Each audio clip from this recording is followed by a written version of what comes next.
break မှာ game ဆိုတဲ့လူတွေဆောင်းထားတဲ့နေရာတွေမှာ cooling fan ကတော့မပါမဖြစ်ပါဘူး။ဒီနေ့ဗီဒီယိုမှာတော့6000ခွဲပဲပေးရပြီးတော့ AI နဲ့ပါတဲ့ cooling fan ကသူ့ရဲ့ဈေးနှုန်းဝန်းကျင်မှာပေးရတဲ့ဈေးနဲ့တောင်းတန်ပါမလားဆိုတော့ကျွန်တော်လည်းဒီစမ်းသပ်ပြပါဖြစ်ပါတယ်။ကျွန်တော်စမ်းသပ်ပြမယ့် cooling fan လေးကတော့ဇော်ကြီးကထပ်ထားတဲ့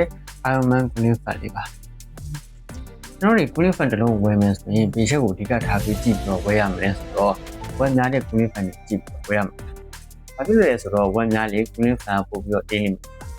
မှာ။နောက်ပြီးတော့ဒီခုတိထားရမှာကဒီဗီဒီယိုကဒီ brand ကိုပညာပြပြီးတော့လုံးဝမဟုတ်ပါဘူး။အဲ့တော့ဒီ cooling fan မှာ web ဘယ်လောက်ထိပါလဲဆိုတာကိုကျွန်တော်တို့တစ်ချက်ကြည့်လိုက်အောင်။သူ့မှာရေးထားတာ5 volt 3 ampere နောက်ပြီးတော့9 volt 3 ampere ဆိုပြီးရေးထားပါတယ်။ကျွန်တော်တို့ဒီကောင်ကို web နဲ့တွက်လိုက်မယ်ဆိုရင်50 watt to 2070 support ပေးပါတယ်။ဒီကောင်မှာ P3 P2 P1 AI ဆိုပြီးတော့အဆင့်၄ဆင့်ပါပါတယ်။ P3 ကတော့အမြင့်ဆုံးအဆင့်ပေါ့။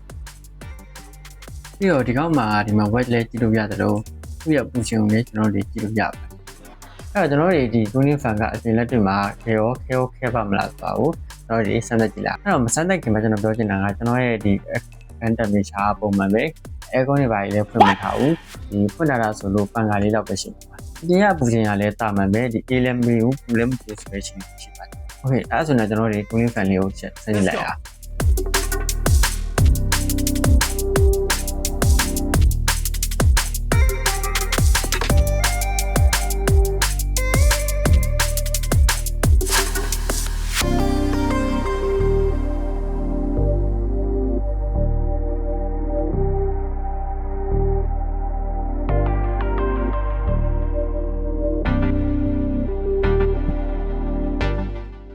ကျွန်တော်ဒီကောင်ကို10မိနစ်လောက်ဆန်းဖွင့်ကြည့်လိုက်တော့အားလုံးပဲမြင်ကြတဲ့အတိုင်းပဲ